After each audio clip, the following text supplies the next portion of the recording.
Greeting you. Good morning, candidates. Good morning, how are you this morning? Right.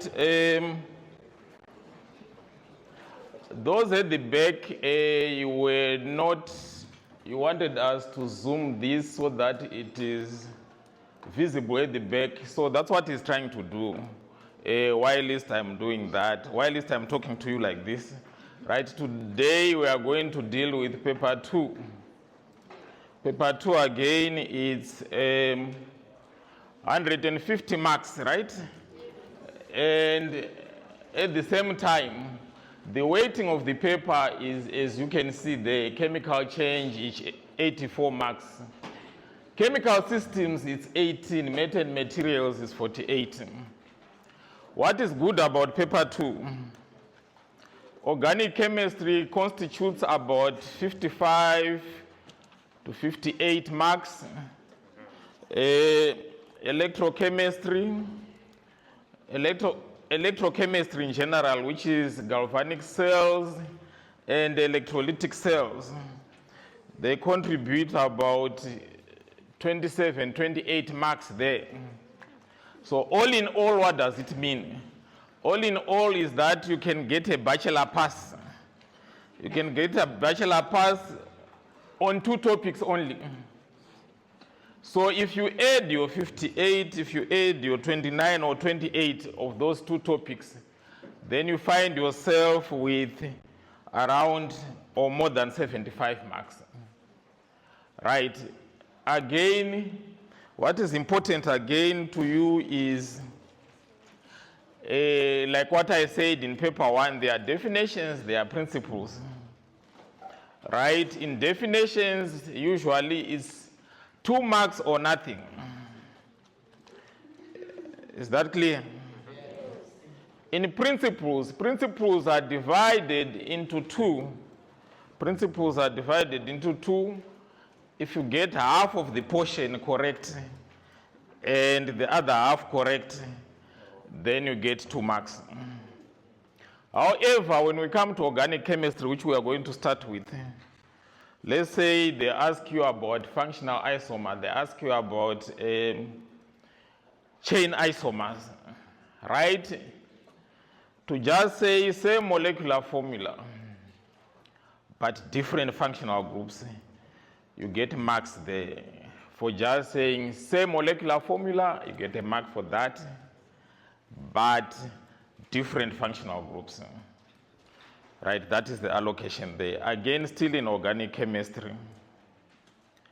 Draw your structures in pen. Don't draw your structures in pencil. Right, if you do it in pencil, it's like you are doing rough work. Yes, you are allowed to do rough work there, but as soon as you are done with that rough work, you are supposed to cancel. So that whole booklet gives you provision for that. However, when you are drawing structures,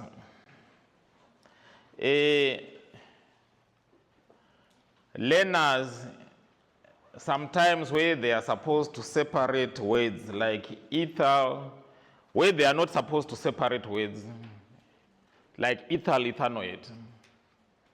When now you leave a gap between ethyl and ethanoate, that is wrong, isn't it? Right, again, you separate numbers. We separate numbers with what? With a comma, right? You separate a letter and a number with a what? Those are the things which are very important. Right? It's also very important to identify the longest chain. There's a mark for identifying the longest chain. Longest straight or turning chain. When you get the longest chain, then you look for the substituencies. When you add your substituencies, then there's another mark for that. And then finally the functional group. When you put the functional group. So when it's 3 marks, all of that should be present. When it is 4 marks, right, it means the functional group, longest chain, the substituents arranged accordingly, and the whole structure is named accordingly. Then we talk about you getting all the full marks like that. So let me just go into the topic and highlight what I'm trying to say here.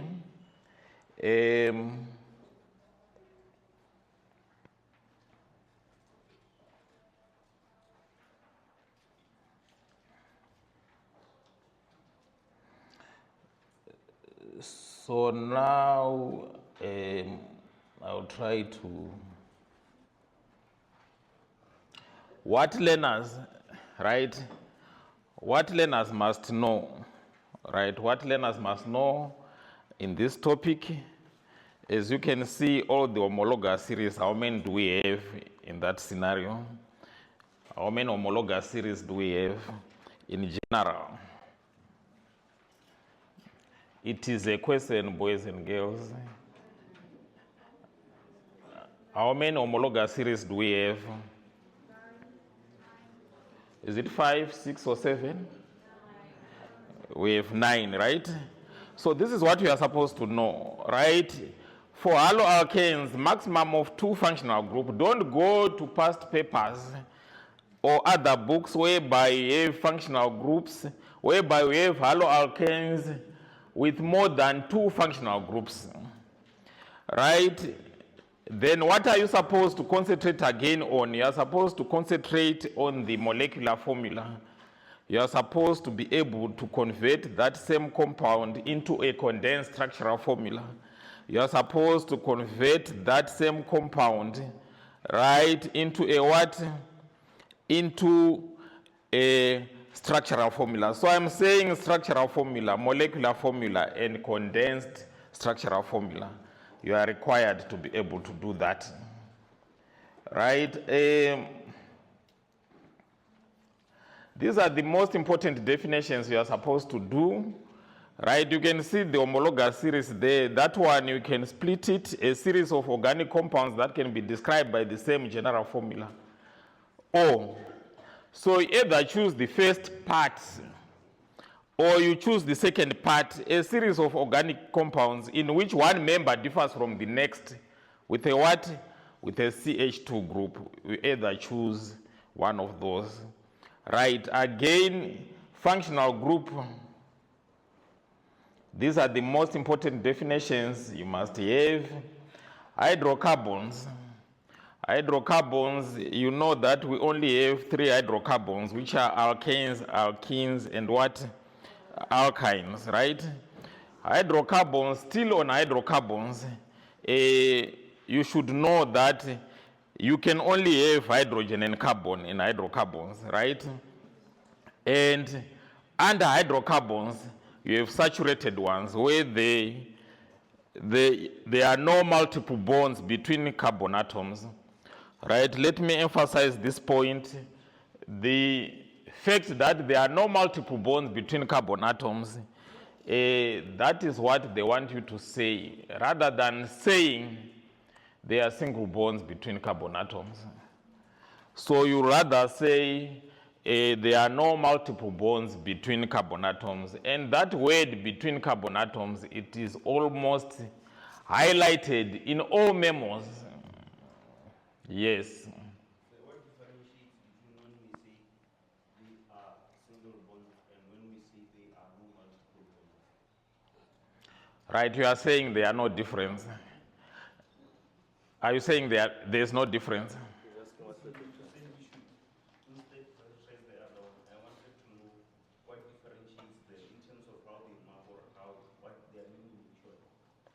Everything, when you are answering, you are guided by the exam guideline.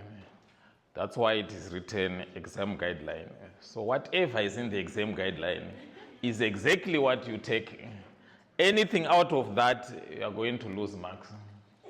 So we are being made to be robots by the exam guideline. Whatever is outside that, you won't get anything. Yes, it makes sense. You'll be seeing single bonds between carbon atoms. But let's follow the exam guideline because that is our guideline to the exam. You can be flexible outside the exam center, right? And it makes you understand much better. And if you see, when they talk about unsaturated hydrocarbons, right, there's one or more multiple bonds between carbon atoms, isn't it? You take it as it is like that, right? Why are you saying this is unsaturated? I'm saying this is unsaturated because there's one or more multiple bonds between carbon atoms, right? However, I was talking about saturated and unsaturated hydrocarbons. Now I'm talking about saturated compounds. So, as you move from haloalkanes to esters, do you think all those compounds are saturated or unsaturated compounds? So they are saturated based on the fact that there are single bonds between carbon atoms. Right? Don't go to aldehydes, don't go to ketones and say, whereby we have a carbonyl group, whereby the carbon is double bonded to oxygen. Then you take that to be a double bond.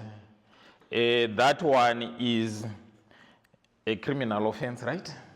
Let me put it that way.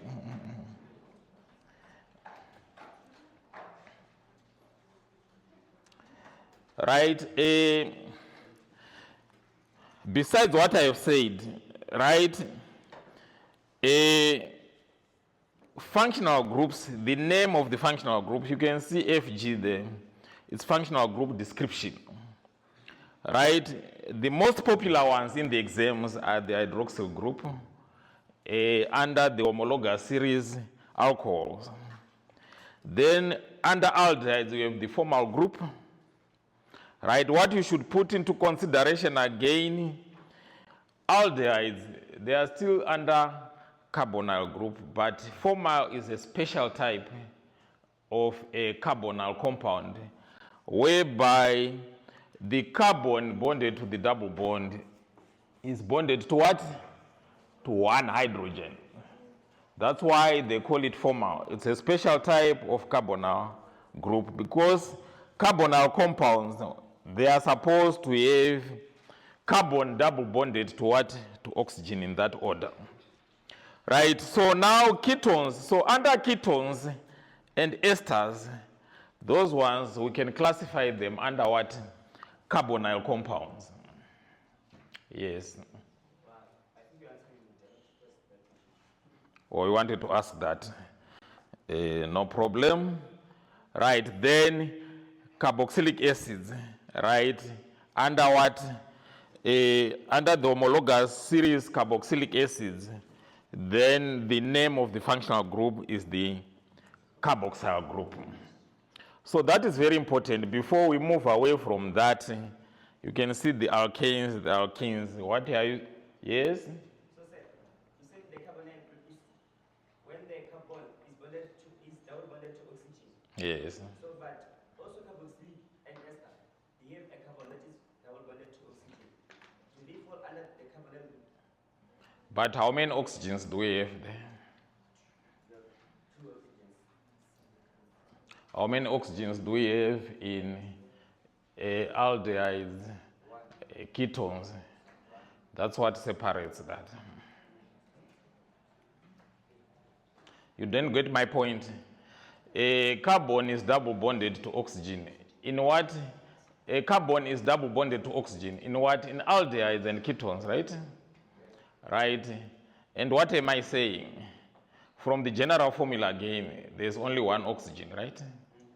Then we go to carboxylic acid and esters, right? Then carboxylic acid, you have two oxygens, right? Yes, it's bonded to oxygen, right? Again, but we have a double bond.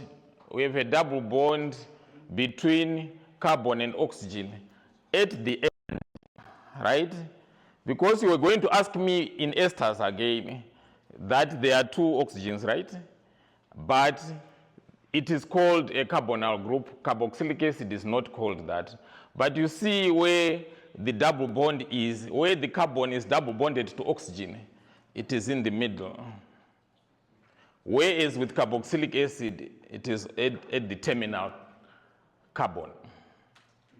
That's why even aldehydes, it's a special type of carbonyl group because it's a formal group. What did I say? The carbon double bonded to oxygen is at the terminal carbon. Did I answer you? Right. So what you should not forget again is the general formula.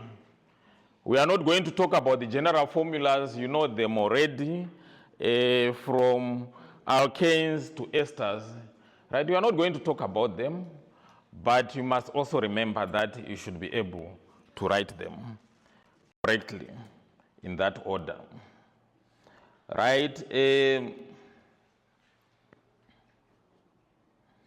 Here we are talking about the same concept. What have I added here is the general formula in addition to what I had done in the previous one, right? Like what I said already, the other question they can ask you is the structural formula of the functional group. What mistakes, what you can do, what learners do, what candidates do is, if you leave this dash, you must actually indicate that carbon is supposed to be bonded to what? To 4, isn't it? So some learners leave this dash. Every time when you look at carbon, is it bonded? Does it have 4 bonds around it? That is the most important thing, right? Those are the mistakes which we see at the marking center from learners. Any questions about that? I hope not. Right, I'm going to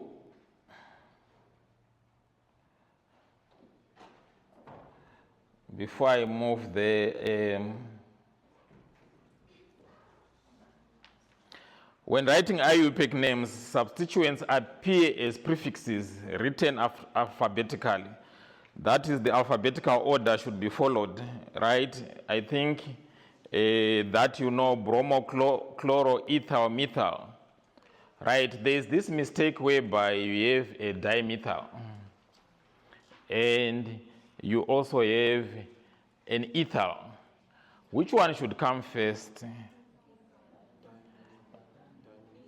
We have a dimethyl and an ethyl, right? Which one should take preference there? Ethyl, right? So you don't consider the D as a substituent, but you consider the M, which is the methyl group. So dimethyl, ethyl. So ethyl should take the precedence, isn't it? Am I clear on that? Right, then numbers are separated like what we indicated earlier on. Numbers are separated from letters using hyphen, and numbers are separated from numbers using commas. And letters are not separated at all. No space is used, right? With the exception to esters. What did I say initially? Methyl ethanoate, with the exception being esters.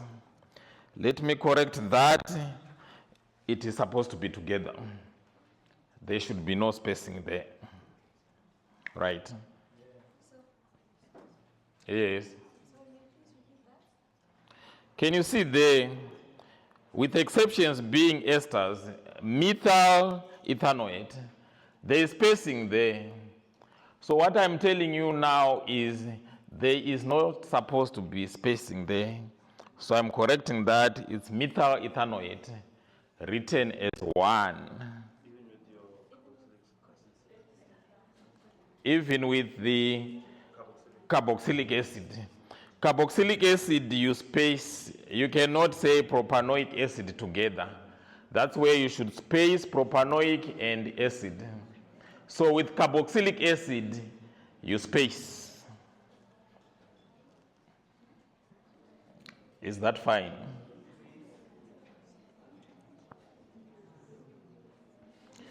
You are allowed to ask questions.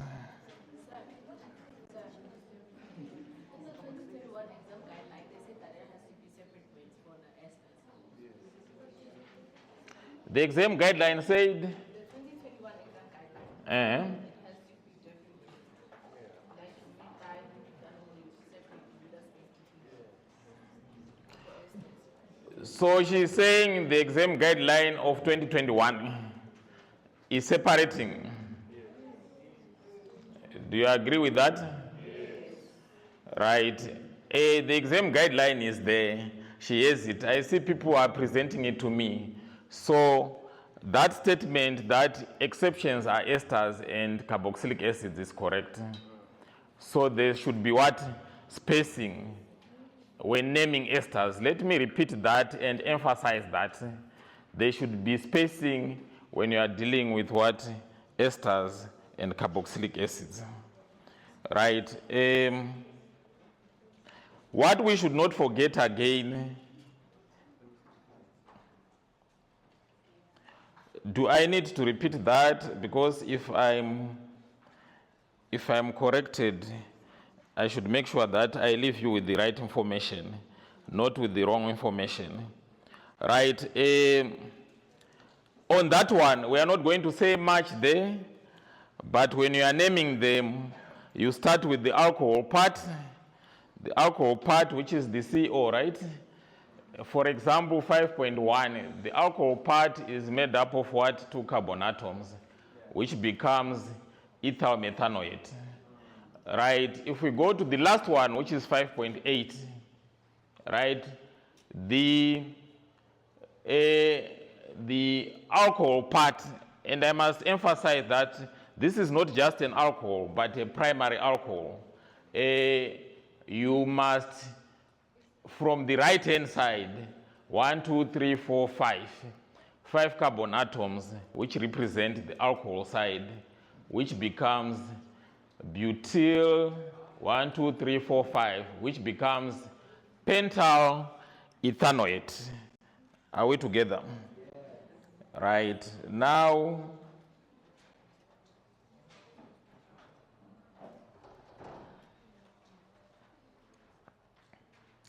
let me pass and now, which one of the following is the general formula of alkanes? These are some of the questions which are supposed to, which you expect to see in the exam. Right? Again, I did not want to rush to the answer because I wanted to see what A belongs to which homologous series. Then B, alkynes, right? Then D.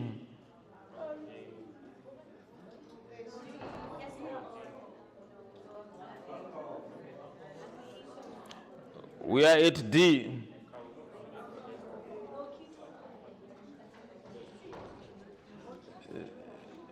CnH2n plus 2. Do you think that one is written correctly? It's not, right? So that one is very easy to eliminate, that one. Right, then what I must remind you again is empirical formula in organic chemistry. These are very popular questions again. Empirical formula to molecular formula, right? Looking at that, if you are given the empirical formula, if you are given the molecular formula, like in 1.2, how do you determine the what? The empirical formula? Because here they are looking for the empirical formula. It means you are supposed to, what is given there is actually molecular formula, right? Under those circumstances, may I have the answer quickly, please? The answer is C, right? So now From empirical formula to molecular formula, you need to multiply by a whole number in that order, right? 1.3 there.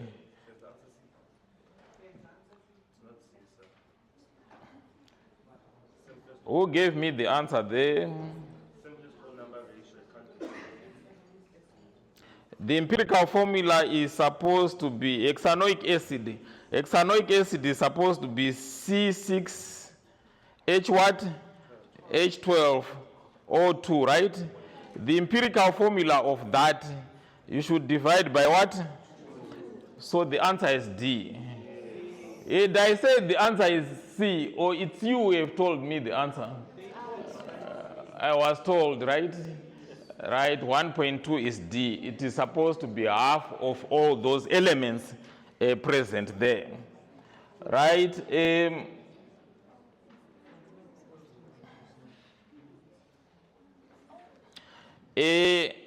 When you approach such a question, before you even go to the question, what are you supposed to do? Before you even go to the question is A. You look at A itself. In that box there, already you write the general formula. In that box there, already you write the what? The homologous series, right? In that box there, already you write the what? The structural formula. Before you even go anywhere, right? Yes, aldehydes are very confusing, not to you, but to some learners, right? That cho at the end is very tricky because when you convert it to structural formula, it looks somehow different from that. As you can see in B, the same applies. You write the structure, you write the general formula. You also indicate the homologous series. If I look at C and D, to which homologous series is C?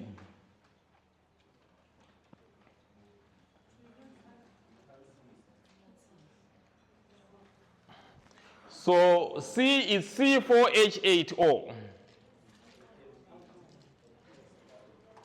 C4H8O.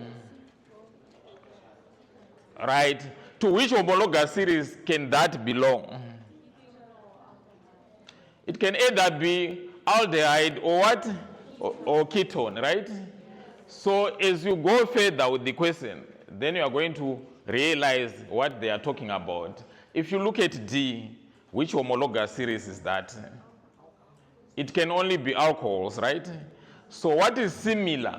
What is similar to aldehydes? What is very important for you to separate or to distinguish between aldehydes, ketones, and what? And alcohols is the general formula, right? Although all of them have one oxygen, isn't it? Right? At the same time, if it is C, I should remind you that again, if it is a ketone, that one, right, it is a functional isomer of a what? Of an aldehyde in that order, right? Before I leave, can someone name F for us?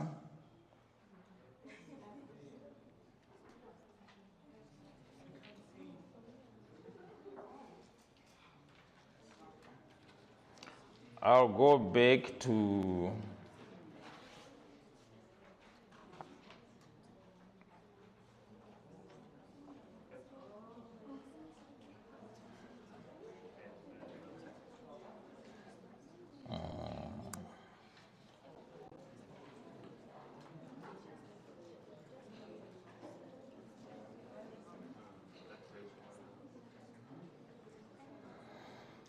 yeah, the fact that those who are in front are able to see that. At the back, I think I should forgive you for that, for the... Can someone name this for us before we proceed?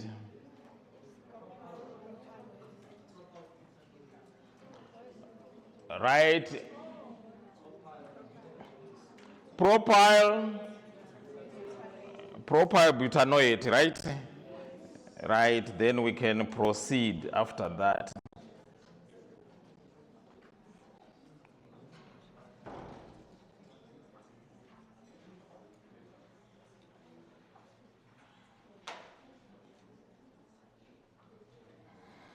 Yeah, let's go to physical properties.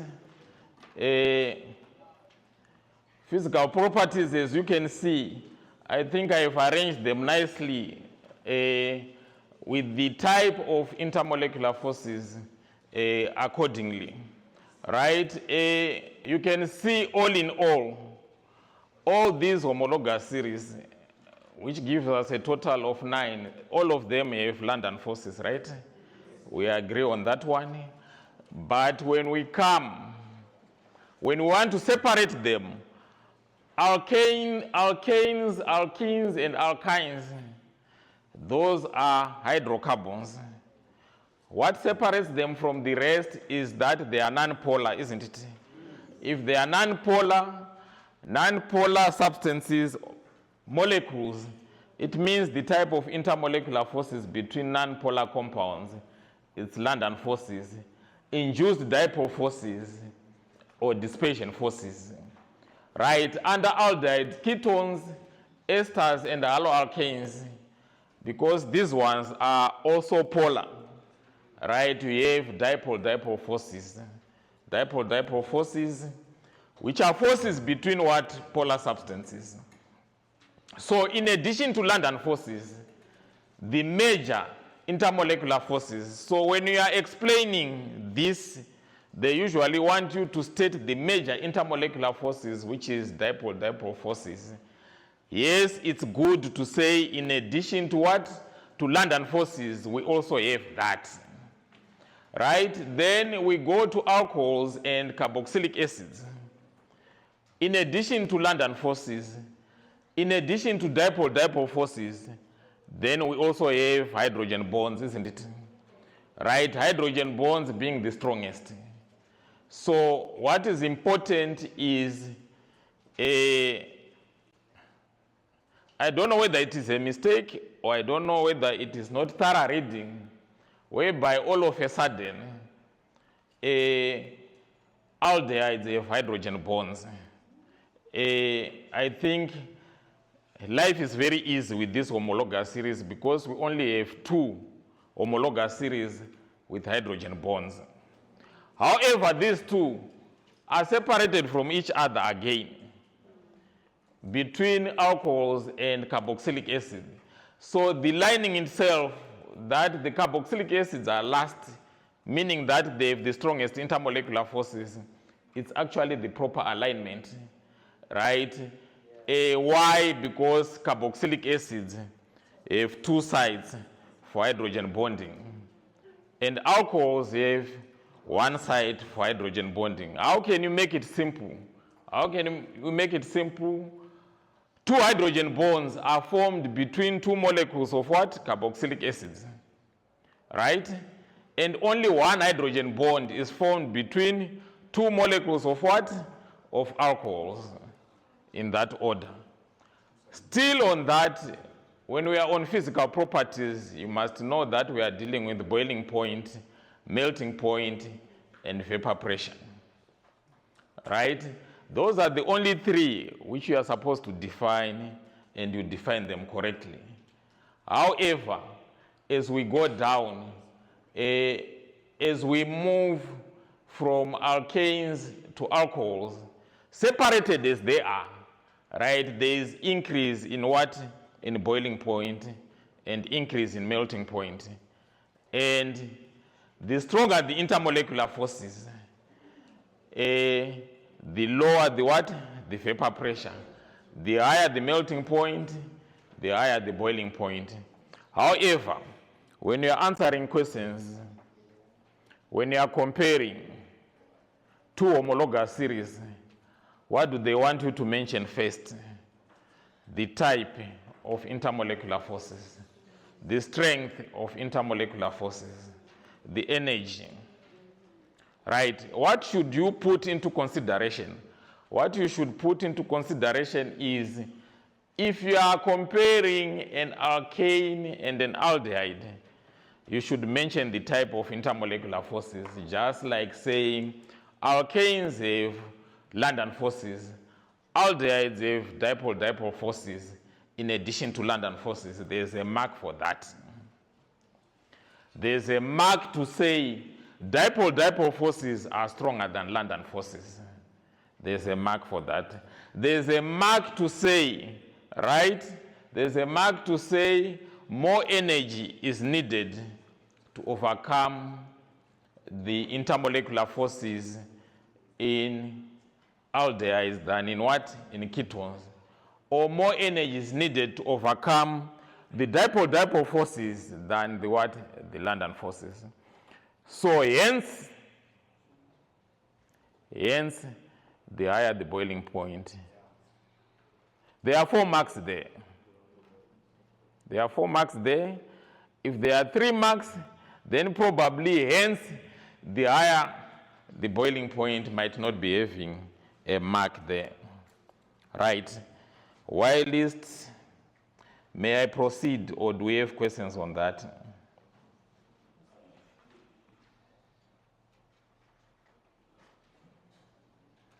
Right, I've mentioned boiling point, melting point, and vapor pressure in that order.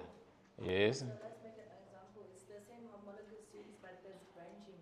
How do you define the difference in the boiling point? Right, I'm going to that point. Right.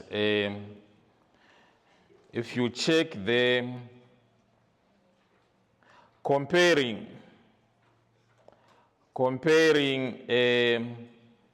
two compounds from the same homologous series. If the compounds are from the same homologous series, you are going to look at 2 things here. You are going to look at surface area, right? You are going to look at molecular mass, right? Those are the two major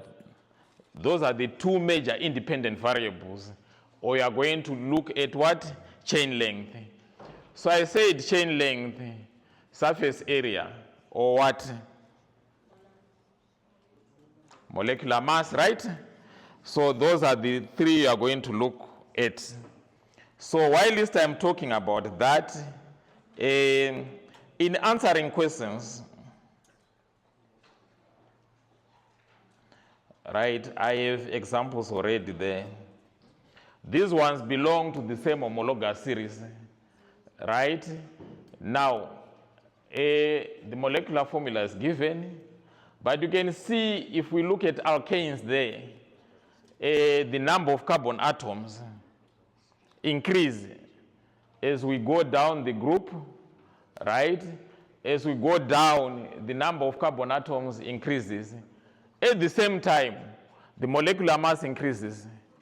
At the same time, surface area increases.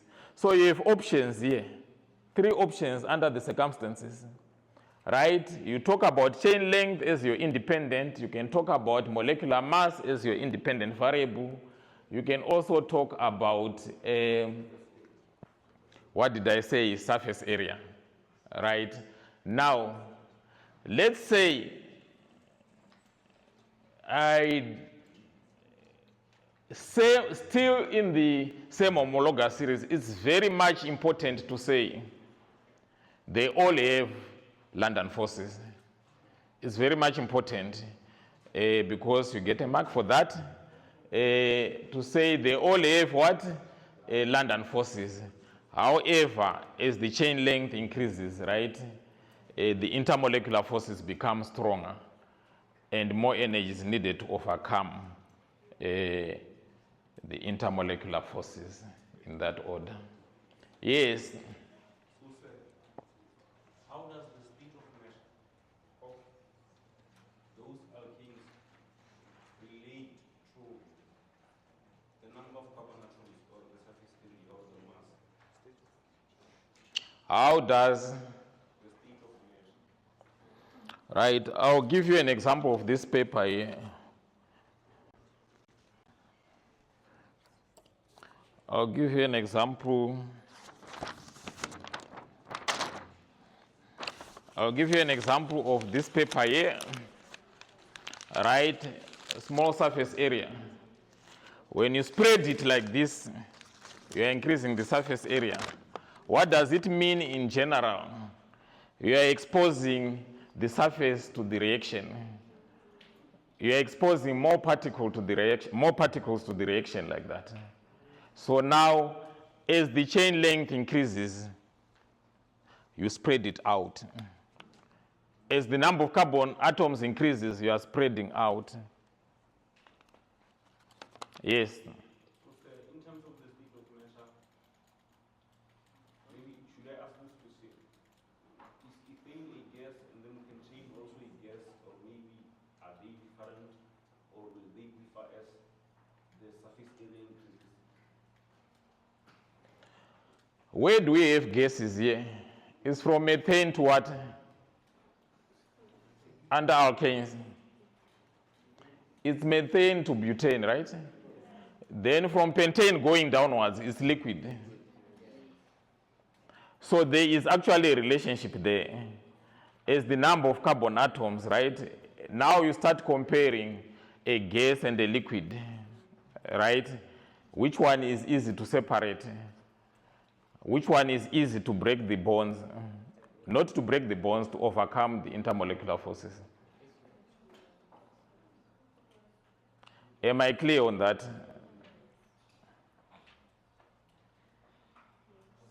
Because what is important, increase in chain length or molecular mass increases in number of electrons per molecule. Sometimes you don't have to go as far as that.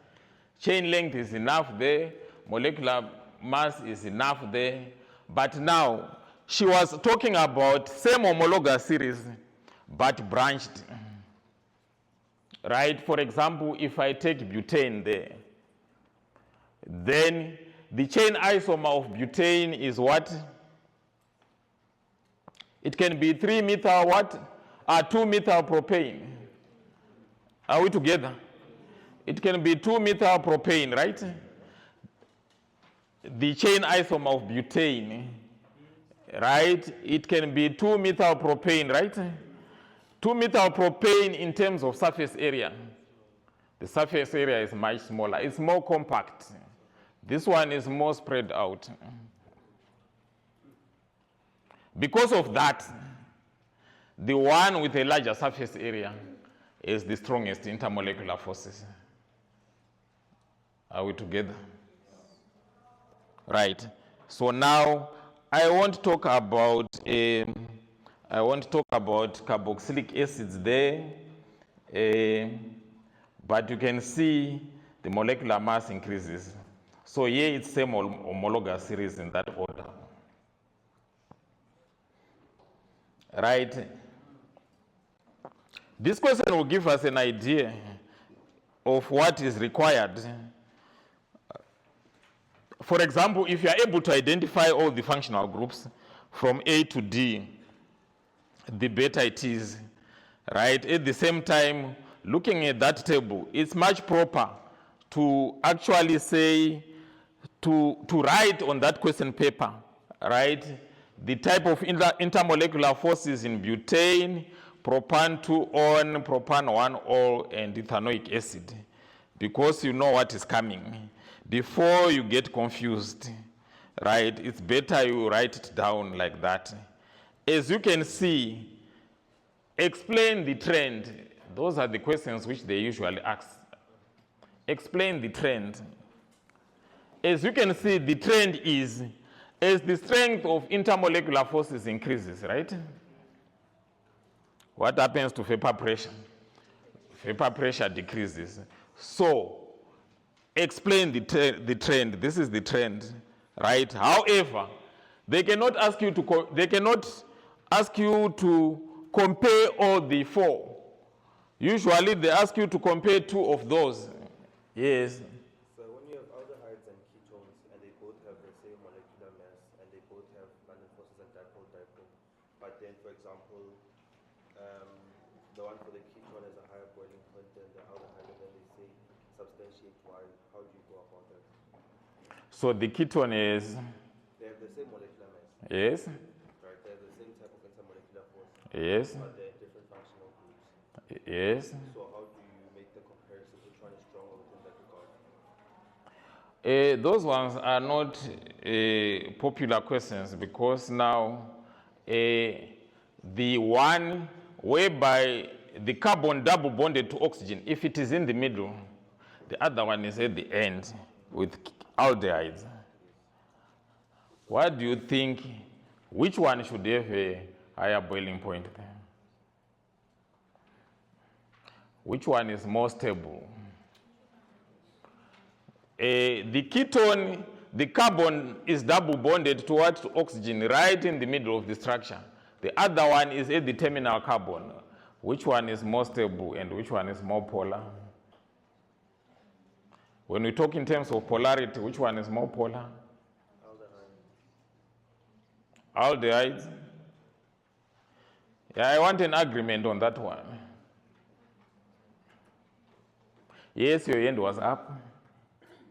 I would say my aldehydes are more stable because in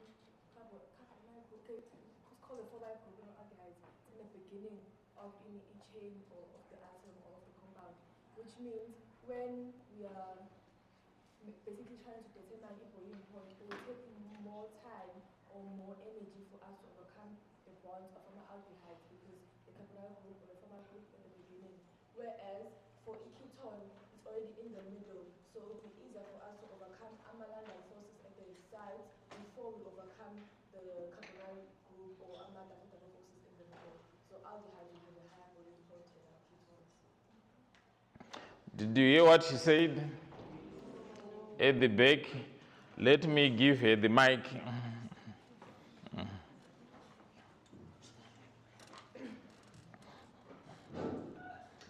I was saying aldehydes will have a higher boiling point than ketones because it's similar to types of alcohols if you have primary, secondary, and tertiary alcohols.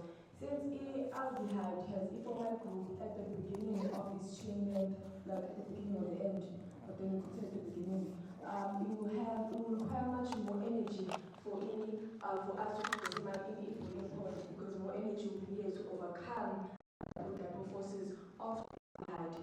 Whereas with ketone, we are going to start by destroying amylase forces on the sides of the carbonyl group before we destroy amylase forces in the middle, which decreases any boiling point of any ketones, which is why my aldehydes will have a higher boiling point because they are more stable. Right?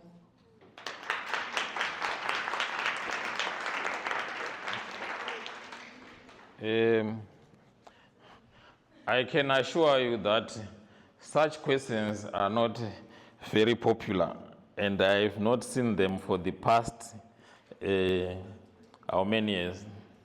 I can't count. That's why we don't put much emphasis on that. Yes?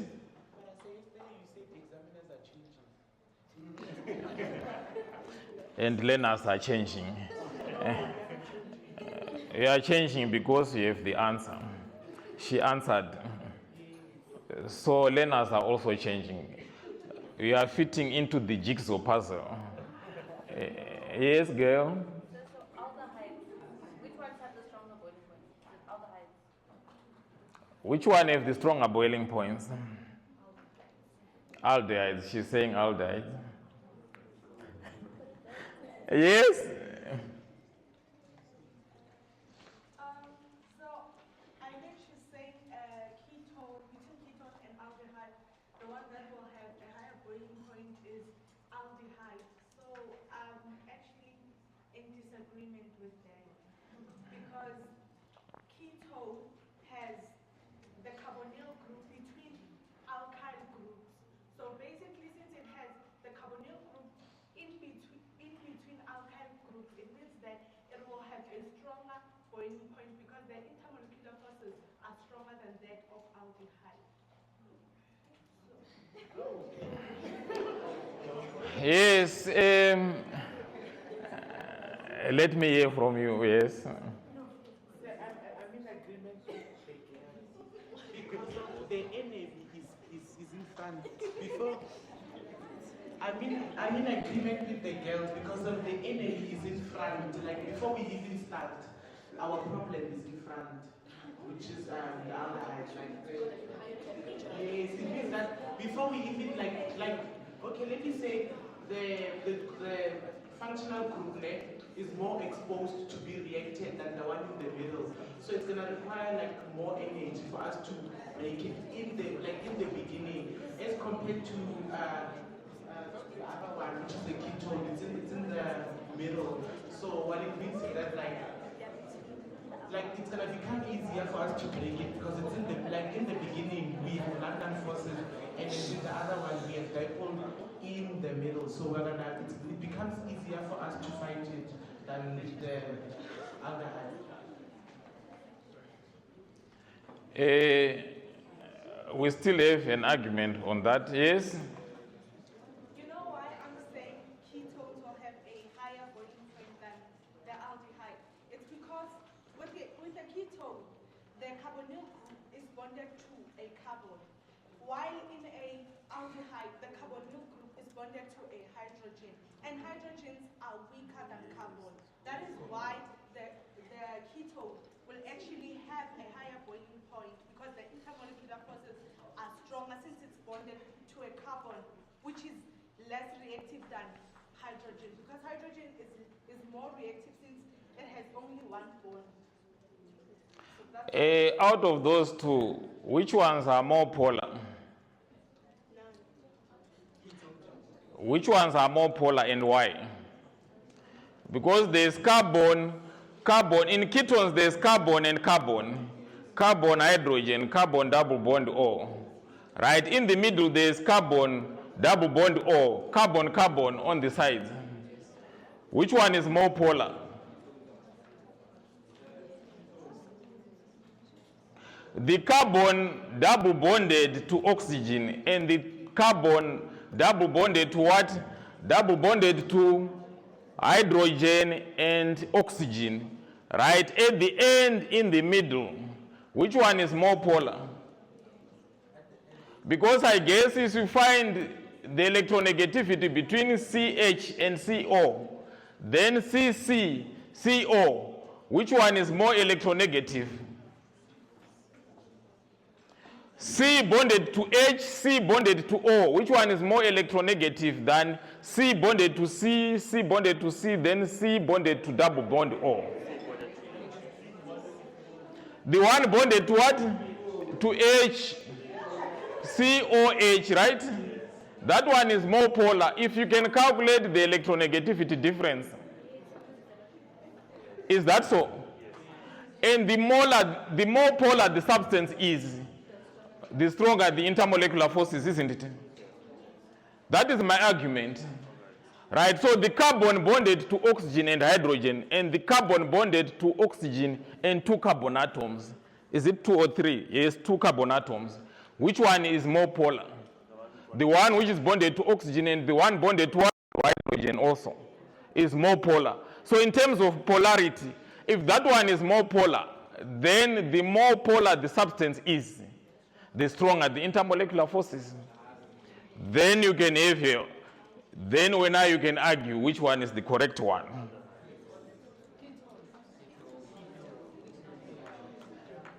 I'm talking about the carbonyl group, right? Yes. How many marks are there? Because we want to argue on something with marks here. Right, but I'm done with that one. Right?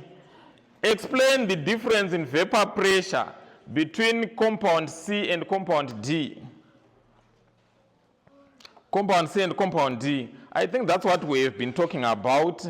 First, D is a lower vapor pressure compared to what? To C.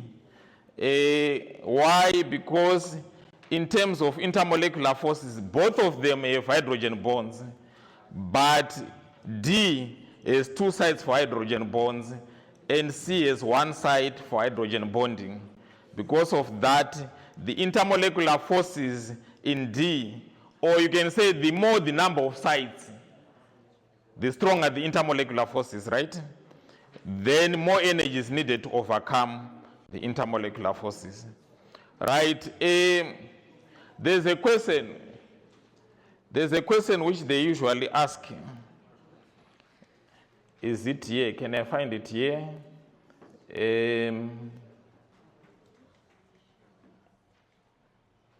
So usually when they give you a table like this, when they say which one is the lowest vapor pressure, they can also ask you which one is the lowest boiling point, so that to check with you whether you know your story or not.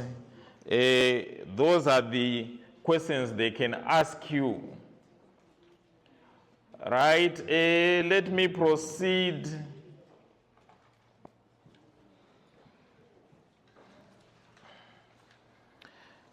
Right, without wasting time, can I have 12.1 up to 12.1.5? May I quickly have the answers there? So 12.1.1, let me put it as 1, it's A. 2, it's what?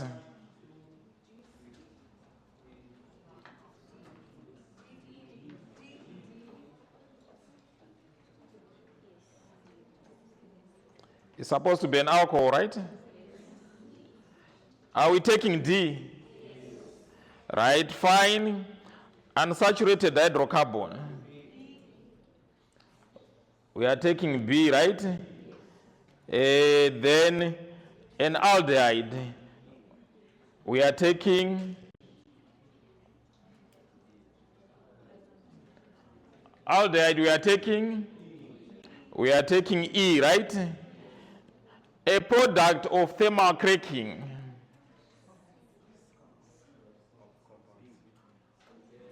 A product of thermal cracking. We cannot have many answers. Yes, I see B and C, because long chain hydrocarbons are broken down into much smaller useful ones, isn't it? Right, so C does qualify for that. Isn't they saying a product of the thermal cracking of compound C? So how can it be C? Oh, they are saying of compound C. Okay, that can only be C. So that can only be B. Right, so I was taking it overally that cracking results in the formation of what? Alkanes and alkenes. Or what? Hydrogen and what? And alkenes. Right.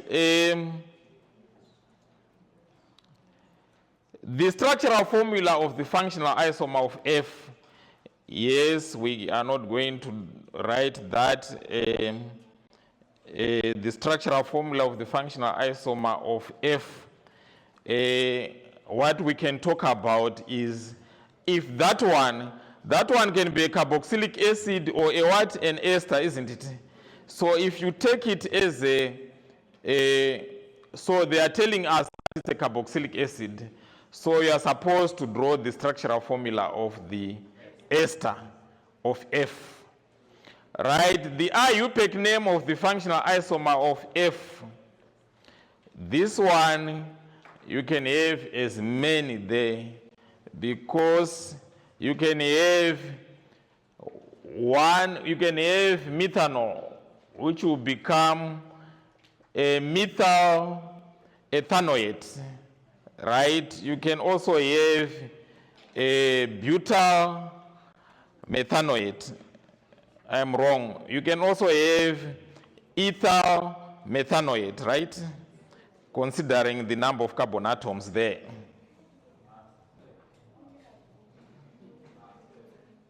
Yes, you are allowed to complain.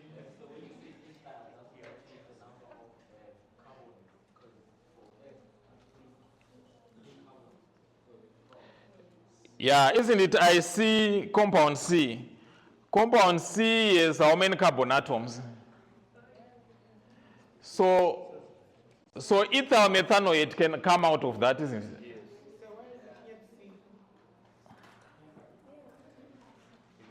We are looking at what? Yes, we are looking at F. Did I make a mistake on F? What was the mistake?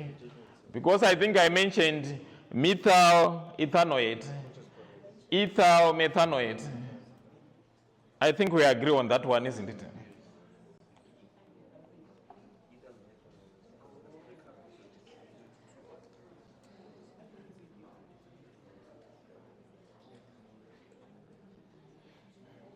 No, it's very nice to argue. I like that way because now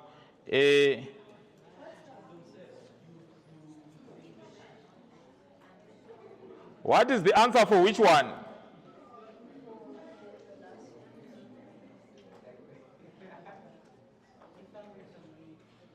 Isn't it they are saying the IUPAC name of the functional isomer of F? So what is the question there? Isn't it I said it's methyl ethanoate or ethyl methanoate? Am I saying it wrongly? It's fine. No, sorry? Yeah, I want to verify before we go so that I don't leave question marks here to say, no, we are not answered there. I'm here to answer everything as possible as I can. Right? These are the chemical reactions. These are the chemical reactions we are going to look at, which can only be substitution, addition, and elimination. Right? In the exam, they can ask you to define hydrohalogenation. They can ask you to define halogenation. Right? Boys and girls, I think I said listening is a skill. Don't tell me that today you don't have it, right? Now, these are the chemical reactions which you are going to look at. Esterification, which you are going to expect esterification, right? In the formation of what? Of esters, right? From a primary alcohol and a carboxylic acid. Then we can only talk of combustion of what? Combustion of alkanes, right? Then substitution in all saturated organic molecules. Addition reactions to all unsaturated hydrocarbons, right? But we are only going to deal with what? With alkenes. Elimination.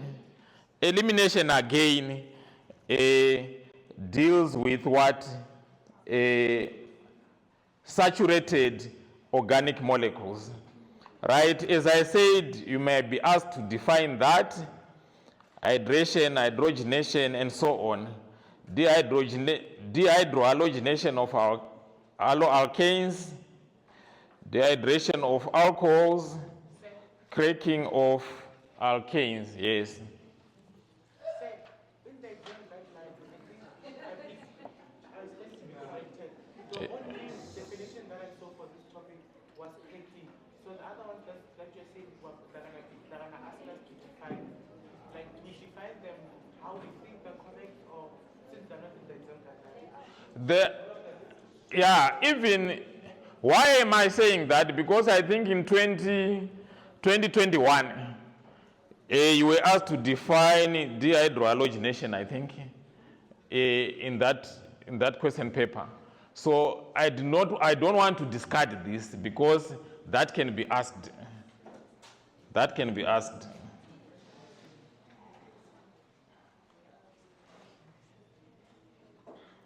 Right? Whilst we are summarizing this, the only thing you are supposed to know and the only thing you are supposed to understand, right? You can see alkenes there. You can see haloalkanes. You can see alcohols. You can see alkanes like that, right? As long as the arrow is moving away from an alkene, it's addition, right? all the arrows which are moving away, you can see the blue ones. All the arrows which are moving away from alkenes, it's addition, right? Right?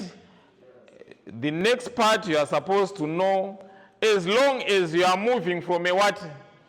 From a saturated organic molecule to another saturated organic molecule, it can only be substitution, right? This is the type of reaction. Then we can go into the nitty-gritties of the type of substitution, right? Again, you can look at those green arrows. Green arrows are indicating substitution. So in a nutshell, that's how we are going to summarize reactions. Then, any arrows which are going towards alkenes, which are red in color under the circumstances, right? All those indicate elimination reaction. What type? Then it depends on the question. May I pass on that?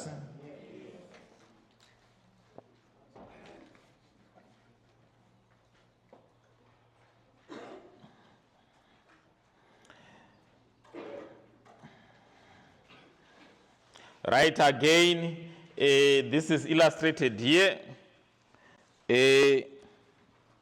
You can see an alkene, right? You can see compound Z, compound X, right? Now, automatically, as A is going towards an alkene, automatically it means it's what? Elimination, isn't it? Alcohols going to alkenes, right? Then automatically, as you see organic X going to what? To alkenes, that should be a what? An addition reaction again, isn't it? It is an elimination reaction, right? And as you see anything moving away from what? From alkene, which is B, which is E, then we are talking about addition, right? Automatically, when you look at compound P and compound X, right, we are talking about substitution. Are we together? Right, I'll just talk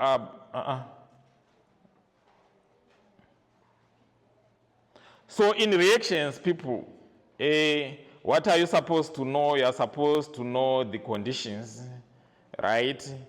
As illustrated there, you are supposed to know the conditions. For example, the first one, which is a substitution reaction. At the same time, which types of reactions can alkanes undergo? Alkanes can only undergo oxidation, can only undergo elimination, can only undergo substitution, in that order. Then those reaction conditions, you should know them. I want to concentrate on oxidation there. For you to get the products, which is carbon dioxide and water, and writing the reactants correctly, you get 2 marks for that. The third mark is for what? For balancing. So they will never ask you about incomplete combustion. So far, they only ask you about complete combustion, whether the examiners have changed or not, right?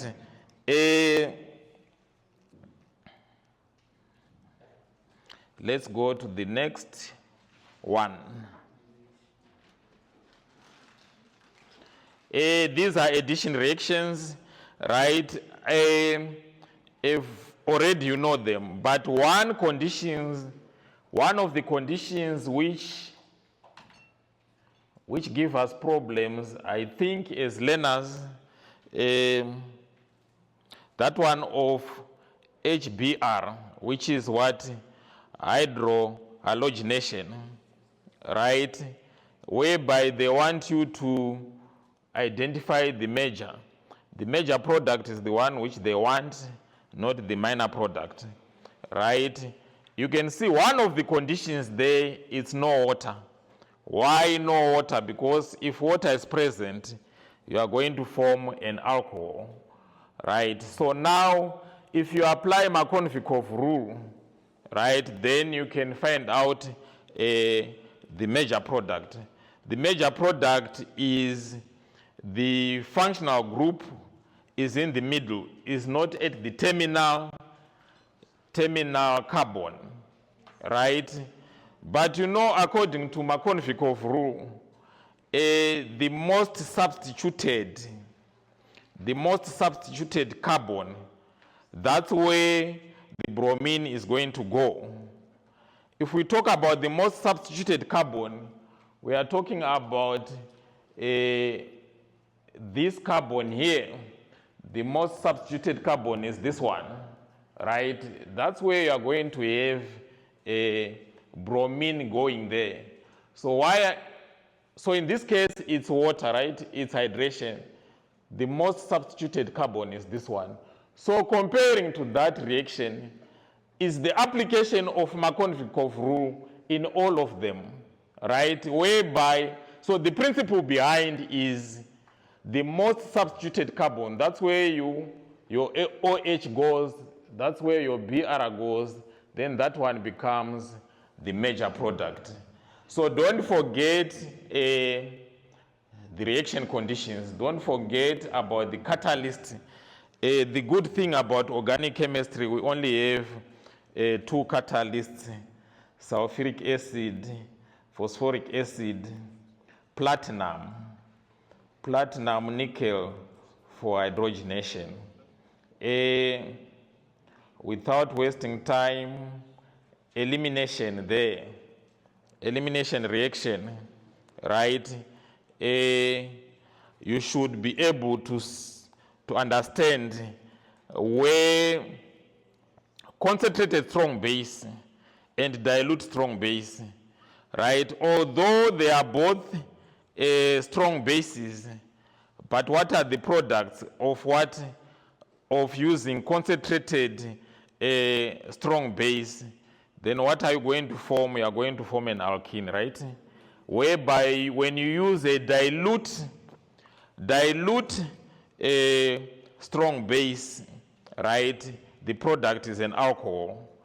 I want to emphasize this one because this is very important, because this one is an elimination reaction. What type of elimination is dehydrohalogenation? What are the conditions? Concentrated strong base, heat strongly or heat under reflux. When you use the same strong base but in diluted form, when you talk about substitution, right, the conditions change now. It's now mild heat, it's now dilute strong base in that order. I want to remind you about that reaction, and that reaction is a type of substitution which is indicated there, which is hydrolysis. I think that is what is very important there. Otherwise, whatever is there are the reactions now in details. But now, addition reaction, what is the importance of hydrogenation? Hydrogenation is important in the manufacture of margarine, right? Why is it important there? Because we need margarine with what? A higher melting point, so that they can be stored where temperatures are high, before what? Where temperatures are high and they don't melt even if they are put in a shelf, not necessarily in a refrigerator. The other important reaction is this one, which is the test for unsaturation, whereby you use bromine water. Bromine water, right, on any alkane, right, it is going to be decolorized. On its own, bromine water is reddish brown in color. And when combined with an alkene, it becomes decolorized. In a nutshell, what is very important is to know that this reaction can occur in the dark, because alkenes are more reactive than what? Alkanes, in that order. Right, however, If you mix bromine water with an alkane, no reaction occurs, no color change.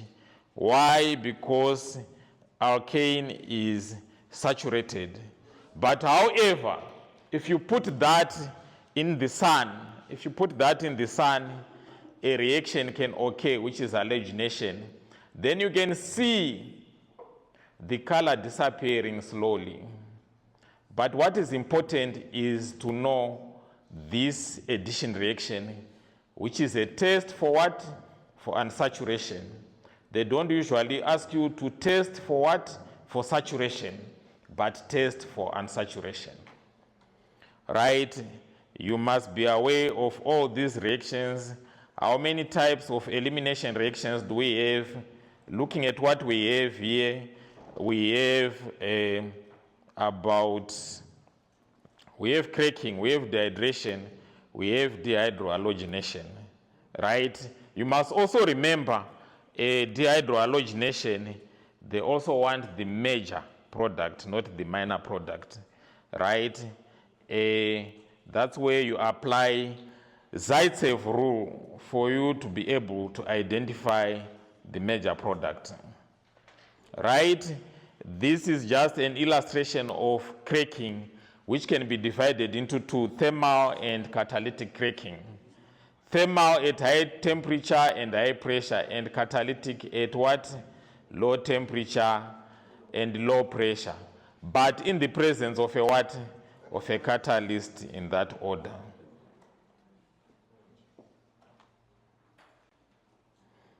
Without wasting time, let's conclude. Putting organic reactions to perspective, homologous series. May I have A?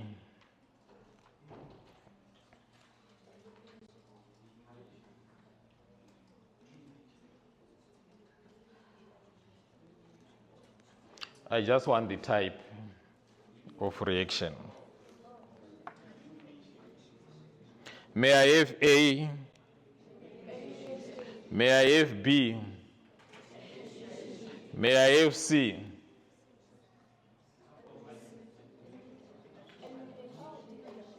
We are going towards an alkene. May we have C? May I have D? Right? May I have, after D, it's what? It's an E. May I have E? May I have F?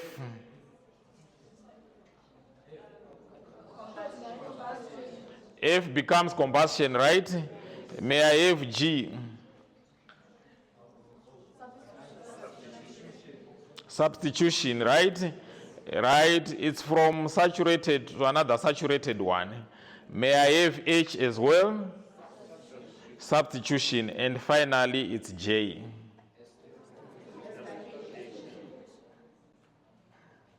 Good as it is.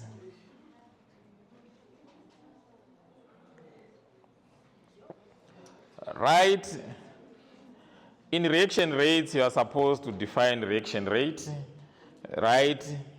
Sometimes, if they just say reaction rate, you define it as it is the change in concentration of reactants or products per unit time. But if they say in this context, then you have to put into that context, right? When I say context, it means when you are collecting the volume of a gas, that is supposed to be change in volume of a gas per unit time, isn't it? That will be in that context. But if they just say define reaction rate, you define it as shown on the screen like that. Right? So depending on what you are looking for, you might be looking for change in concentration or change in mass per unit time, and so on. Right? I think you just need to know all these 5 factors which affect reaction rate. But what is important is to know that when we are dealing with surface area, we are dealing with solids, right? When we are dealing with concentration, we are talking about gases and aqueous solutions, right? When we are talking about temperature,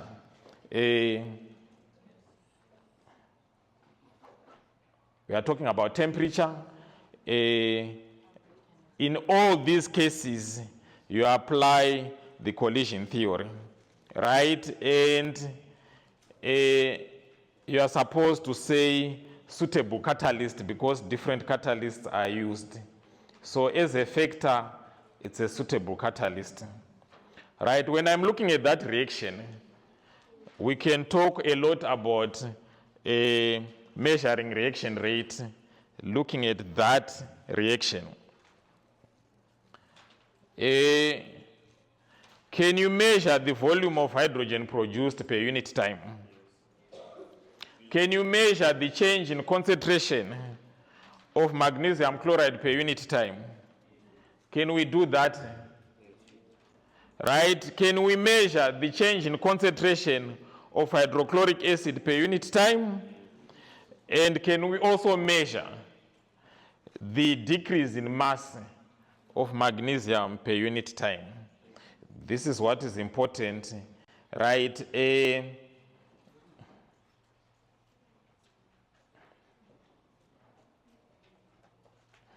Right, these are the apparatus which are very important, which you may be asked to say which apparatus is important here. Again, when you're looking at that container, we have a gas range stopwatch and is that a conical flask or volumetrical flask? A volumetrical flask like that. So this is related to a graph which produces a positive gradient like that. So that apparatus which you saw is related to this graph, right? And it means you are collecting a volume of hydrogen per unit time, right? As you can see, in the first minute, you collect quite a lot of hydrogen, which is 14 cubic centimeters. As the time proceeds, right, how much are you collecting? You are collecting less as the time proceeds, until we come to a point whereby the graph straightens. How do you explain that the reaction has stopped, right? How do you explain that one of the reactants is used up? How do you explain that it's one of the limiting reactant? Actually, the limiting reactant has been used up, right? So the steepness of the graph is a measure of what the reaction rate, how fast the reaction is occurring. Yes. When there's a reactant in excess, do you say the equation, the reaction has stopped or the equation is at equilibrium? Because there's still something there at excess. Right. I wanted to talk about that as well because we are talking about reaction rates. In chemical equilibrium, the reaction does not stop. So automatically, when we are talking about a chemical equilibrium, the rate of the forward reaction is equal to the rate of the reverse reaction. And what else do you also see at chemical equilibrium is the concentration of the reactants and products not changing over time. So we have reached chemical equilibrium. When we come back to reaction rates, which is a very serious problem for most learners, that when they are talking about chemical equilibrium, they say the reaction is stopped. And when they are talking about reaction rates, they also say the reaction has reached equilibrium. We don't have equilibrium in reaction rates. However, when the limiting reactant is used up, then the reaction stops. Because we might have the one in excess is actually, it indicates that the other reactant is the limiting reactant. If the reaction stops, then it is because of that. Yes. Is it possible to present a neutralization action, like in this reaction rate? And then if that's possible, how would we then explain a point where there is no change in gradient? Because The reaction between an acid and a base. You have to tell me what are we going to measure there. Then I can explain after that. If we are going to use it in terms of reaction rates, what are we going to measure? Concentration of what? How it decreases.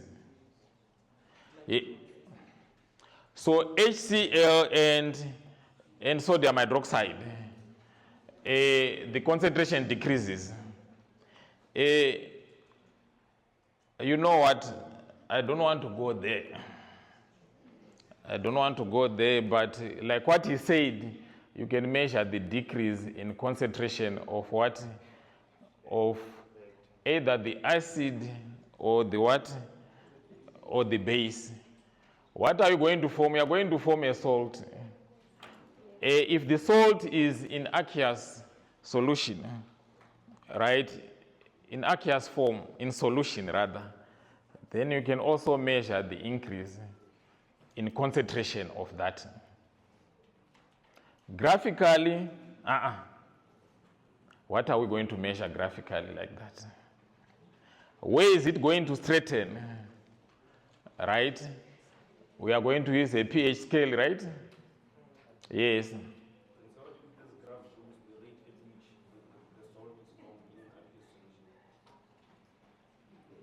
You think we can have a graph like that?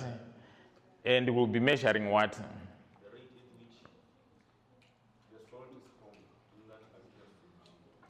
So the change in concentration, what we can measure only is the change in concentration. What was the initial concentration and what was the final concentration over a period of time? So you have to find a mechanism of finding the initial concentration and the final concentration. Then you can measure the change in concentration. Is that so? Right. So I was saying, this is the graph which is related to that.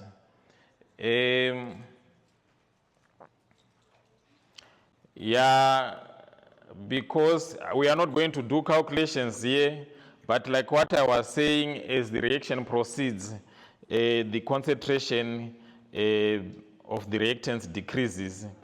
And as we proceed, again, the graph flattens in that order. Right? Here also it's talking about the steepness of the gradient at the beginning, which is related to the what? Which is related to the availability of reactants at the beginning. Right, this one is also showing why the graph flattens as the reaction goes. You can see the magnesium atoms, you can see the acid particles. As the reaction proceeds, the particles become few. And the fewer the particles, it also depicts that the concentration decreases like that. So, what I must say is, whatever you are going to explain here, all those factors which I have talked about, you are supposed to use the collision theory, right? I'm not going to go factor by factor, but what I know is when you talk about the number of effective collisions per unit time, right? The word effective is very important, because if you miss the word effective, then the whole thing is wrong.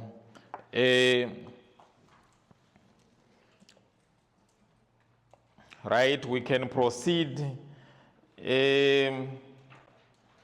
Surface area I'm not going to explain again, but you can see according to that diagram, in powdered form, right, the reactant is much more spread out, right?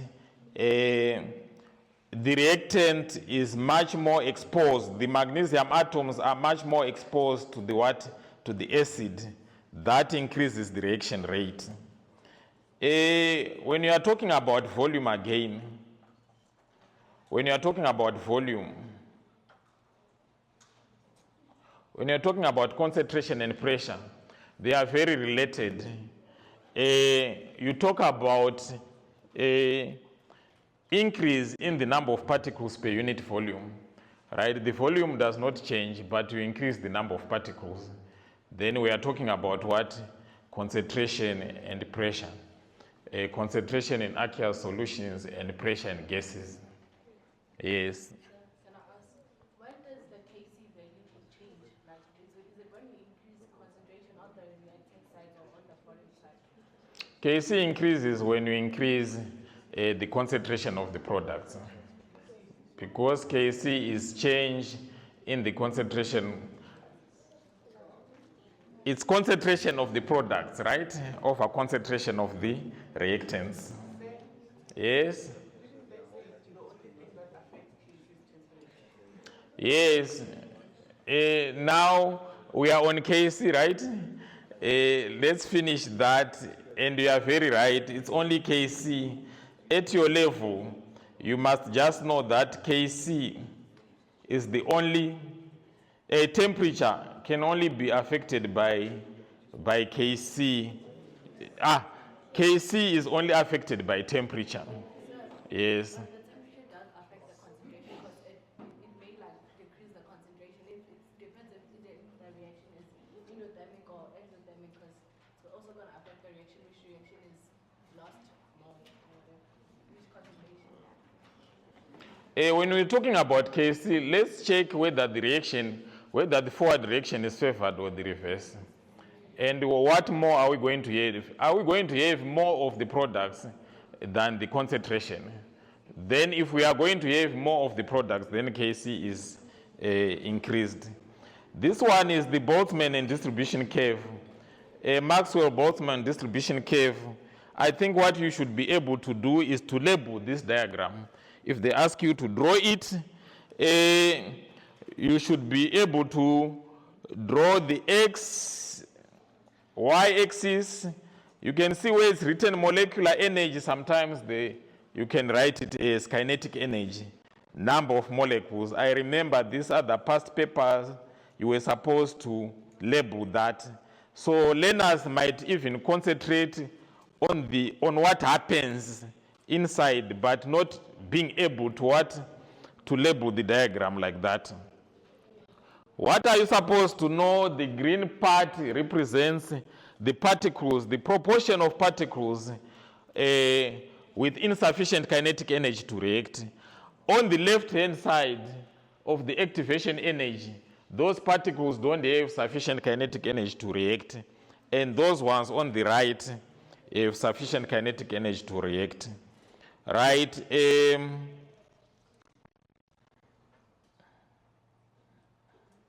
So you have to apply this using a catalyst, right?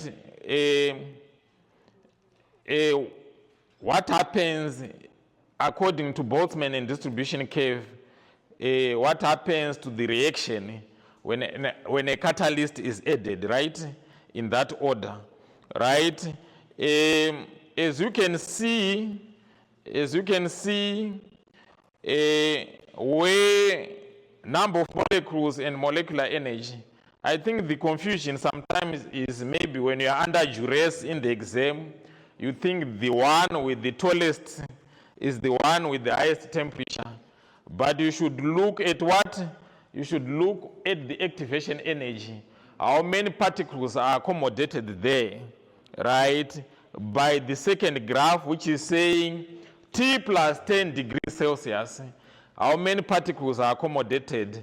How many particles are on the right-hand side of the activation energy? So that's the application of Boltzmann and distribution curve.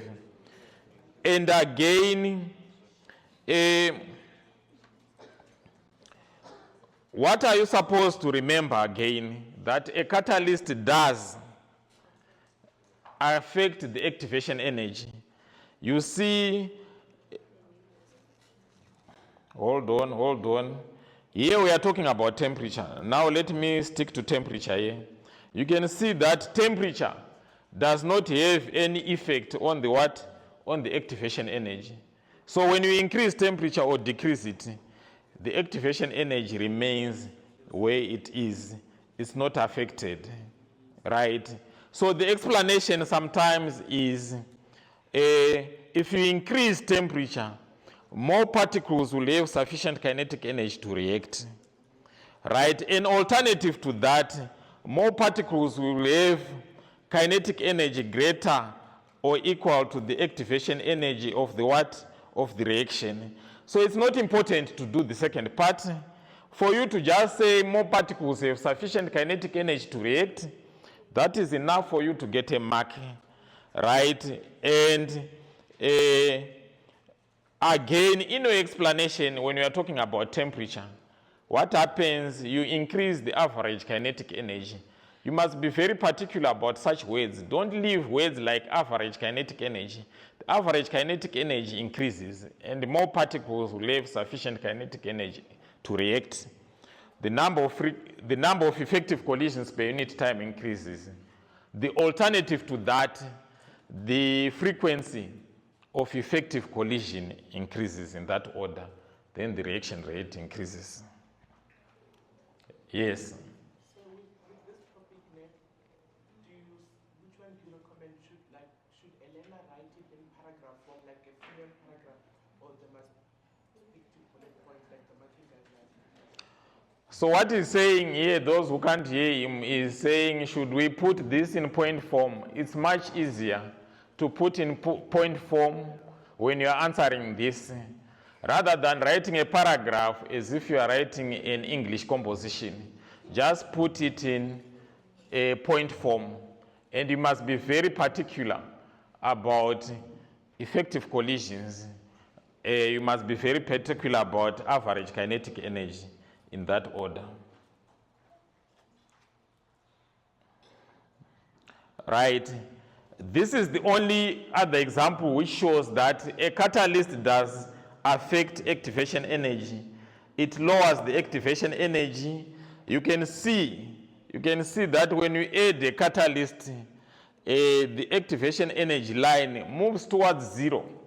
When it moves towards zero, you are accommodating what? More particles.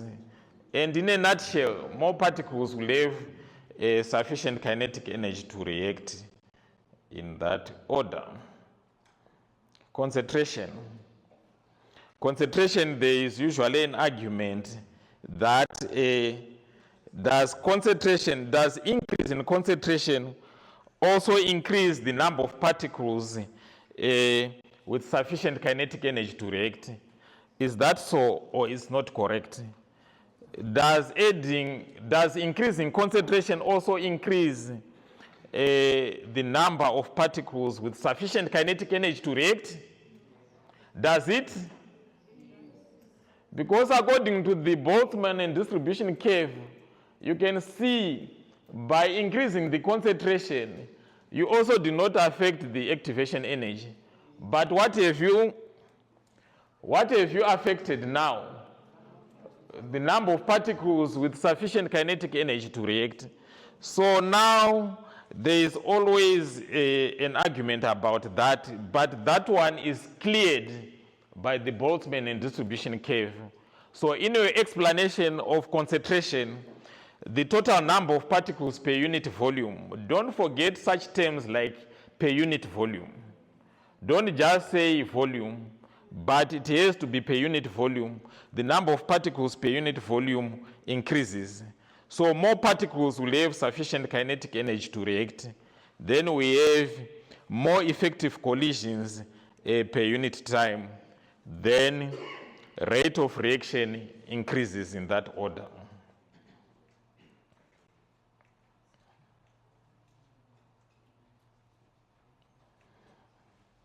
Right, this graph is just relating how an increase in concentration increases the reaction rate when you are given total mass versus time for the start of the reaction.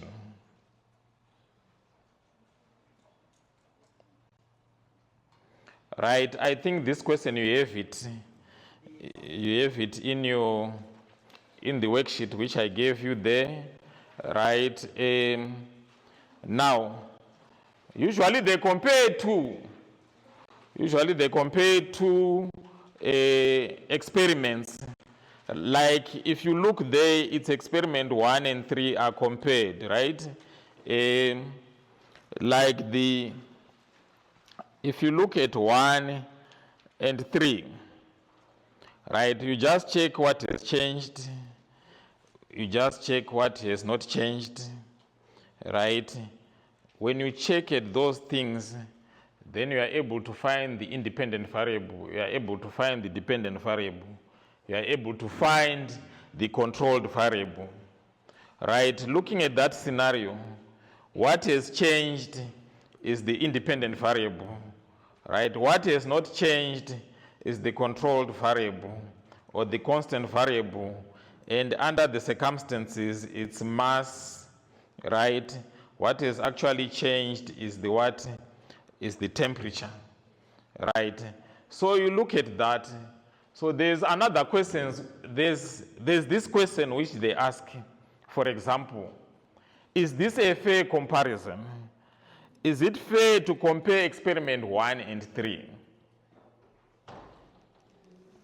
That is a very popular question. Is it fair to compare experiment 1 and 3?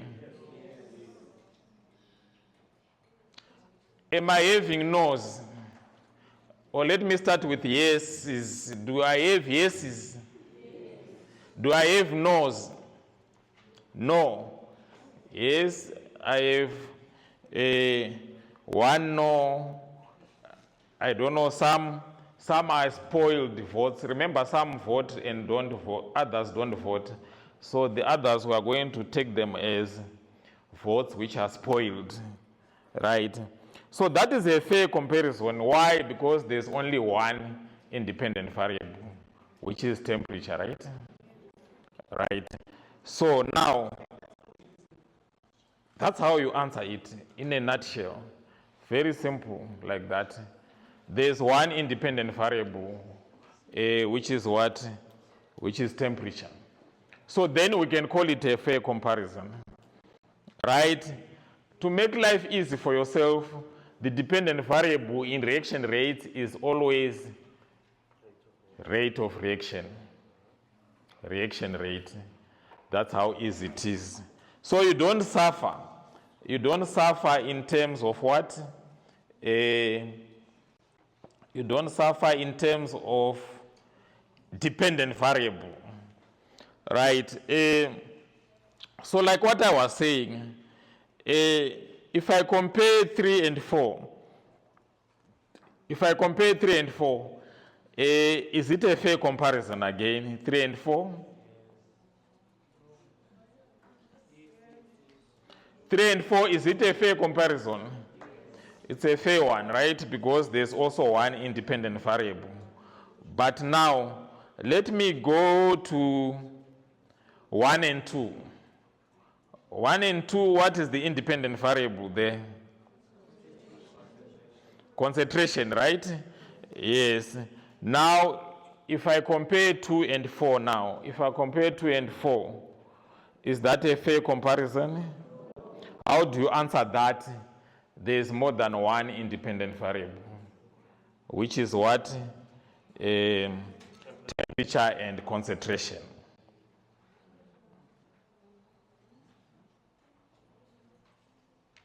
Are we together there? Right. 1, 2, 3, and 4. Right. What has made A to change is what I can ask you now, or I can say, looking at this table, which reaction is the slowest? Looking at the experiments there and the graph which is provided for us, can I ask which one is the slowest reaction there? I want in terms of experiments, it's experiment number.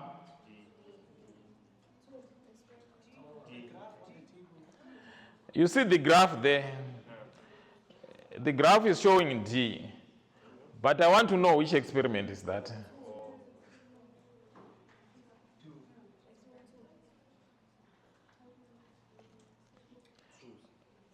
Do you agree that it's experiment 2? Yes. right? Because of low temperature gain and low concentration compared to others, right? So let's go to A. 4. What is the reason behind that?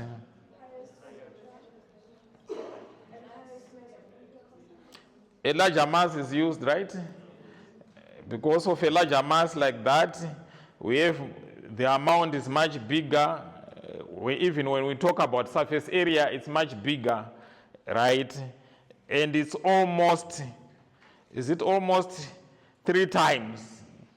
That's why the graph is up there like that.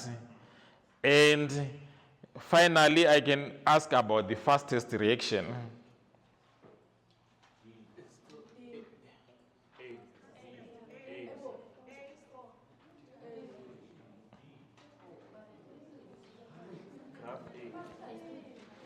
I'm asking about the fastest reaction there.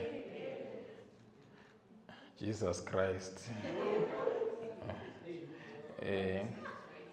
I'm asking about the graph which straightens first before others do straighten. Which graph straightens first?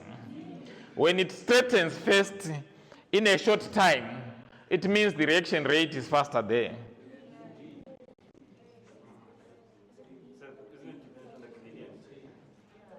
It depends on the gradient, right?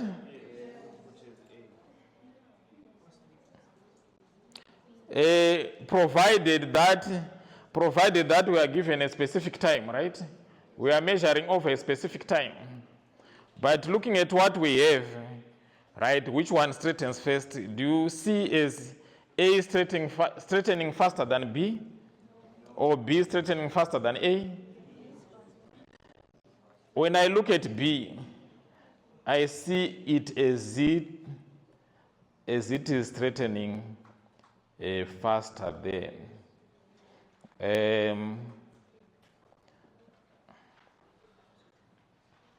However, things are never complicated like what you think, right? I just want to concentrate on 1.5 there, whereby there's always a question whereby you are going to do the stoichiometric calculation there. What I want to emphasize there is when you are given the molar gas volume is given there, which is 25.7. Am I right? So you don't go on to take the molar gas volume, which is in the what? In the formula sheet. You are going to lose a mark for that because now they've given it to you. Yes. So why are we going to use that molar gas volume? Because the SI unit is wrong. The SI unit for? It's wrong. It's supposed to be more to the power negative. Don't worry about that. Don't worry about that. Molar gas volume, we take it as given, right? Don't worry about the units. I know that it's supposed to be the volume of 1 mole of a substance. That's why you want to say per mole, isn't it? The volume of 1 mole of a gas. Don't worry about that. Don't stress yourself about that too much. Because so far I have not seen a question which requires you to find the molar gas volume when given other things, right? So now, just remember, yes? So if let's say we want to find, like for example, let's say we want to find the number of moles given there. If we are going to substitute it as it is, again it's going to be V over Vm. Isn't it? It's going to be decimeter cubed over decimeter cubed, which cancel. Then we don't have like an SI unit for moles. That's why I'm saying the SI unit, it's wrong. It's supposed to be. It's supposed to be mole. It's supposed to be, let me just check.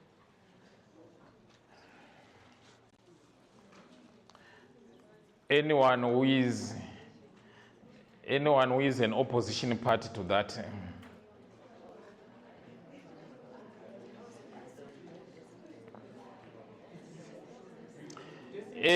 molar gas volume, let me conclude by just saying molar gas volume is 22.4 cubic decimeters per mole, right?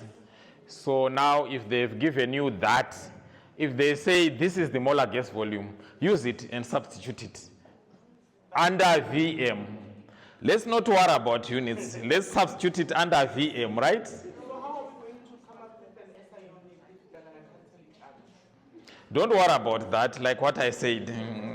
Don't worry about that because define it first. Define it first, molar gas volume. If you define it first, then you put the units. But it's not fair because now, as a layman, you're confusing your calculation. You get N. So are they saying we must not write the SI unit? SI unit for what? For moles. For moles. Yes. You should not. You should not write the SI unit. The SI unit for moles. Yes. It's mole. It's a mole, yes? Yes. So if I see decimeter cube and decimeter cube cancelling, there's no SI unit, so I should leave it without an SI unit. Is it not per mole? Which is DM3 over a mole. Is it not like that? It's like that, isn't it? So what is cancelling each other then? I think so. You see, the SI unit that they gave us is, let's say we want to calculate the mole. They said the volume is 4.5. And then we have the molar volume, which is 25.7. They both have the same SI unit. Are they not going to cancel each other? No, they don't have the same SI unit. What is the SI unit of molar gas volume? It's decimeter cube per mole. Right? What is the SI unit for volume? Decimeter cube. So now they gave us decimeter cube for molar volume. Right? If you say V over VM, what's on top in terms of units? V over VM is decimeter cube. And what is at the bottom? Decimeter cube per mole. So even in the data sheet, Is per mole, right? Per mole. so even in the data sheet, they gave us the SI unit for molar volume. It says here, molar Right, examination guideline, molar gas volume, what is it? 23.4 decimeter cube per mole. Right? And volume, Decimeter cube. yes.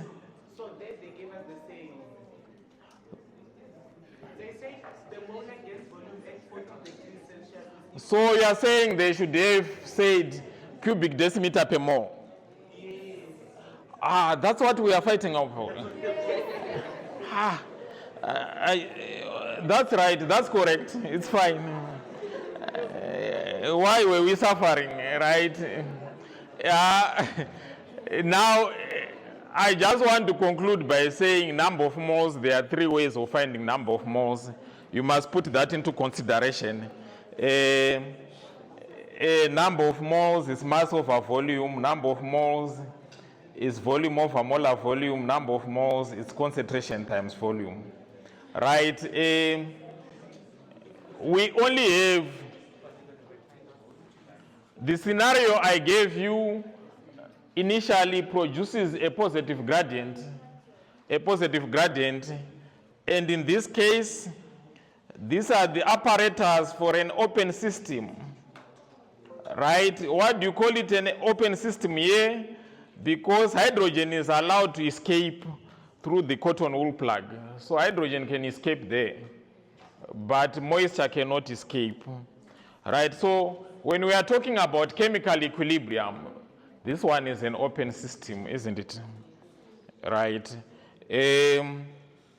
Now, what is important is they might ask you about the apparatus under the circumstances. So they can give you a graph like that and say, what are the suitable apparatus for such a graph? Yes. So you see there, they say take note the molar gas volume. Now they're giving a correct SI unit. Beautiful. So as a letter, what must I do if I get a wrong one? No, they will send you an errata. Don't worry. An errata will be sent, and you will be given free marks. Oh, You did not get free marks where? In the question, it was there for. Where? Said, I can even show you the question paper. June, the provincial. Ah, relax about that. People make mistakes. Don't worry. People make mistakes. How many mistakes have I made when I was in front of you? That's a very normal thing. But they were supposed to give us free for it's a law.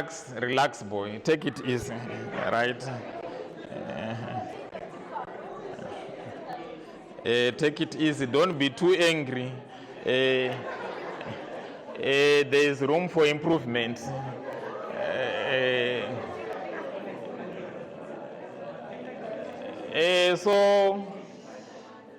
So boys and girls, I think I've said quite a mouthful about these topics, right? Last year I was privileged to teach a learner who was the best learner in the country. And when I'm looking at you again, I hope the same will happen. We'll get the best learner in the country from this cohort. So I think luck is on me because I see very clever and up to date and faces which are in gusto. Yes, 2 minutes, thank you. That's why I'm telling them that. And the rest of the question paper is for you to practice there. But we're just checking out what are the most important points, right?